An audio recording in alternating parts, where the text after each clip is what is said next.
إن الحمد لله نحمده ونستعينه ونستهديه ونستغفره ونتوب إليه ونعوذ به من شرور أنفسنا ومن سيئات أعمالنا. من يهده الله فلا مضل له ومن يضلل فلا هادي له، وأشهد أن لا إله إلا الله وحده لا شريك له، وأشهد أن محمدا عبده ورسوله. كلمتنا الليلة عن دعوة الشيخ محمد بن عبد الوهاب رحمه الله تعالى في إقليم نجد، والذي امتدت إلى آفاق العالم. فدعوة الشيخ رحمه الله تعالى دعوة سلفية امتدادا لدعوة محمد بن عبد الله صلى الله عليه وسلم. اهتم الشيخ رحمه الله تعالى ببيان التوحيد وبيان أقسامه وأدلته، وقد اعتنى الشيخ رحمه الله تعالى بالأدلة الشرعية لكل قول يصدر منه رحمه الله تعالى. فقد ناشأ في إقليم نجد، ولد رحمه الله تعالى عام 1115، وحفظ القرآن وعمره 7 سنوات، ثم أفاد بالعلم وعمره 12 سنة، حتى قال والده: لقد استفدت من ابني محمد فوائدا لم يسبق إليها. ولهذا قام بالدعوة، وخاصة التوحيد وبيان لوجود الشرك الأكبر في هذا الإقليم، عبادة غير الله من التضرع لغير الله ودعاء الأموات والطوفان حول القبور والقباب والتعلق بالصالحين والتعلق بالأشجار والأضرحة. وقد كان إقليم نجد يسوده المذهب الاتحادي، مذهب ابن عربي، ويتمثل في علماء الضلال كتاجل وشمسان وأولاد إدريس وعبد الله بن جوعان وعبد الكريم المويس والأعمى الذي كان في الخرج. كان موجود في إقليم نجد 3 شجرات تعبد من دون الله، وموجود قبة زيد بن الخطاب رضي الله عنه كانوا يعبدونها، وكانوا ينذرون عندها النذور ويسفكون عندها الدماء تقربا إليها. وكذلك موجود أيضا غار اسمه في أسفل الدعية اسمه غار بنت الأمير، يزعمون أنه اعتدى عليها أحد الناس وفلق الله لها هذا الغار، حماها الله بهذا الغار فأخذوا يعظمونه. وكذلك فيه فحل للنخل كانوا يأتون إليه الرجال والنساء يطلبون حظهم منه، وتطلب المرأة زوجا أن يرزقها هذا الفحل زوجا قبل الحول، وغير ذلك من الخرافات والشركيات، نسأل الله لنا ولكم السلام. فلهذا الشيخ رحمه الله تعالى اعتنى بالتوحيد وبين أقسام التوحيد في كتابه الأصول الثلاثة، ورد على شبهات أوردها المناوئين لدعوته المباركة في كتابه كشف الشبهات. وأيضا ألف كتابه التوحيد بحق الله على العبيد، وبين ما كان عليه أهل هذه المنطقة، فنصره الله سبحانه وتعالى، ولكنه مهد بالعلم وأخذ يعقد المجالس وأخذ يرد على من ناوأه ورد على هذه الدعوة المباركة. عند ذلك أيده الله سبحانه وتعالى، لأننا نريد أن نختصر، أيده الله تبارك وتعالى بالإمام محمد بن سعود بن مقرن، فبايعه على كتاب الله وسنة رسوله ونشر التوحيد ودعوة السلف في هذه المنطقة. ولكن الناس من حوله لم يتحملوا هذه الدعوة، فهجموا على الدعوة قبل أن تجرد الجهاد في سبيل الله، ولكن الله نصرهم وأيدهم ضد أهل الشرك وأهل الباطل. عند ذلك هذه الدعوة المباركة كان الشيخ رحمه الله تعالى لم يبدأ هكذا، ولم تكن يعني ثورة النفسية، وإنما رحمه الله تعالى مهد لها بالدروس، ومهد لها بالشروح، ومهد لها بعقد المجالس، فصار من إقليم نجد عدد كبير من تلاميذه ممن نصر الدعوة لما قامت واستوت على ساقها. فالشيخ رحمه الله تعالى أرسل الرسائل كما هو هدي النبي صلى الله عليه وسلم لعلماء الأقطار، فقد كاتب علماء اليمن، وقد كاتب علماء الأحساء، قد كاتب علماء الدرعية، ولم يترك عالم مشهور إلا أرسل له رسالة يبين له دعوته وما كان عليه رحمه الله تعالى. فأيده عدد من العلماء وبينوا الحق معه، ونشر الله هذه الدعوة وأيدها سبحانه وتعالى، لأنها دعوة محمد بن عبد الله صلى الله عليه وسلم. وقام له بالأقطار المناوئين، خاصة في العراق وسوريا ومصر وبعض اليمن. وأيده عدد من العلماء كملا عمران رحمه الله تعالى في إقليم طنجة، وكذلك أيده محمد الصنعاني رحمه الله تعالى صاحب سبل السلام، وأيده الشوكاني في آخر أمره، كما أنه رثاه بمرثية عظيمة تبلغ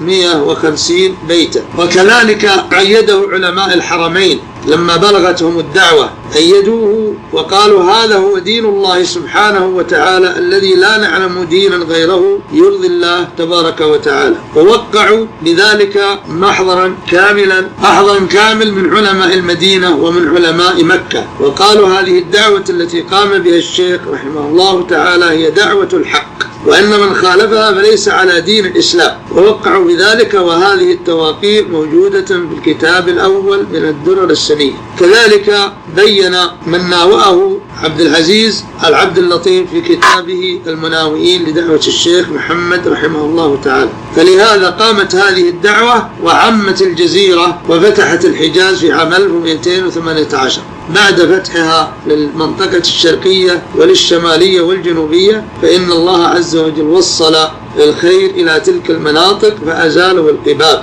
والقبور التي تعبد من دون الله سبحانه وتعالى، ليكون الدين خالصا لله سبحانه وتعالى، ويكون الناس على منهج محمد بن عبد الله صلى الله عليه وسلم.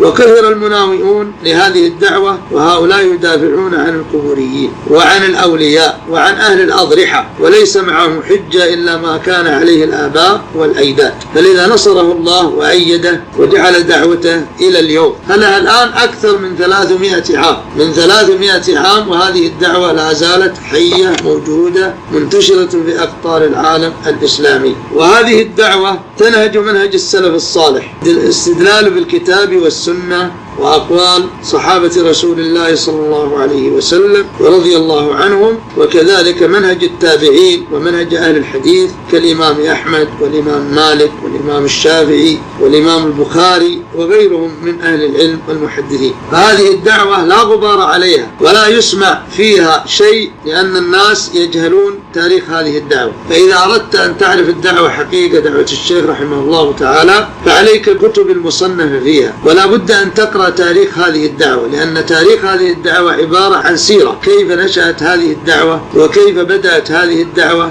ومن أنصارها ومن أعداها. عند ذلك يتبين لك حقيقة هذه الدعوة، فإن الناس المناوئين لها يزهدون فيها، والصحيح أن هذه الدعوة دعوة عالمية ولله الحمد والمنة. ليس هناك أحد في أقطار العالم الإسلامي وغيره إلا فيها أنصار لهذه الدعوة ولله الحمد والمنة. ومن كتب عنها من أعدائها أشاد بصلاحيتها، وإنها تعود بالمسلمين إلى المعين الصافي الذي كان عليه صحابة رسول الله صلى الله عليه وسلم. ولهذا هذه الدعوة المباركة لا شك أن مناوئها كثير إلى اليوم، وذلك لأنهم يجرون وراء عادات الآباء والأجداد، ولم يجردوا الإخلاص لله عز وجل ولا متابعة الرسول صلى الله عليه وسلم. فلهذا كان مناوئوها مقلدين لعلماء الضلال، نسأل الله لنا ولكم السلام. فكل إنسان يتمسك بهدي النبي صلى الله عليه وسلم وطريق الصحابة الكرام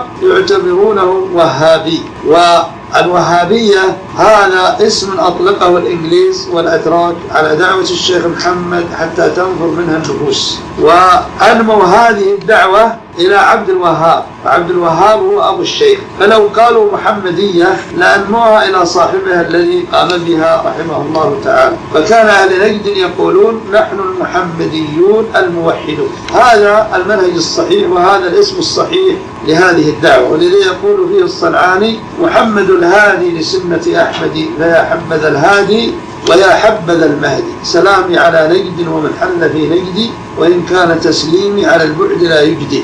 فهكذا بين رحمه الله تعالى أن محمد بن عبد الوهاب رحمه الله تعالى ما هو إلا داعيا إلى طريق رسول الله صلى الله عليه وسلم. وقال رحمه الله تعالى إني لا أدعو إلى مذهب فقهي ولا إلى طريق عالم من العلماء، وإنما أدعو إلى كتاب الله وسنة رسول الله صلى الله عليه وسلم. وقال رحمه الله تعالى عندما يكتب الكتب اعرضوا كلامي هذا على كتاب الله وسنة رسوله وعلى أهل العلم، فإذا حصل مني خطأ إني أشهد الله وملائكته وجميع خلقه بأنني عائد من خطئي، ولكن لم يجدوا عليه طريق، ولذا شوهوا سمعة هذه الدعوة، ولكن الله نصرها وأيدها وجعلها ولله الحمد منصورة في كل زمان ومكان، خاصة ولله الحمد في هذا الزمان الذي هناك جامعات سلفية بهذه البلاد تخرج عددا هائلا من الدعاة إلى الله إلى التوحيد، بينما الجامعات الأخرى الذي يزعمون أنها في العالم الإسلامي لا تدرس إلا عقيدة الأشاعرة. ولهذا عقيدة التوحيد تدرسها هذه الجامعات ولله الحمد والمنة، وفي كل قطر داعية وأكثر من داعية إلى هذه الدعوة المباركة السلفية التي هي امتداد لدعوة محمد بن عبد الله صلى الله عليه وسلم. ولهذا كان نجد والحجاز وغيرها من البلدان كانت تعج بالشرك والقبور والأضرحة والعياذ بالله، وكانوا والعياذ بالله يعتصمون بقبور الصحابة، كان يدعونهم. لذا تجد الإنسان العادي سابقا في الطائف كان يقول اليوم على الله وبكرة على ابن عباس والعياذ بالله. فخلص الله هذه الجزيرة بسبب هذه الدعوة من نفيات الشرك ومن توثيق العقيدة لهذا المعين الصافي الذي لا زال صامدا ولله الحمد في وجه تيارات الإلحاد والشذوذ والهوى وأهل المصالح الخاصة. فنصر الله دينه وأعلى كلمته بهذه الدعوة المباركة. والسلام عليكم ورحمة الله وبركاته.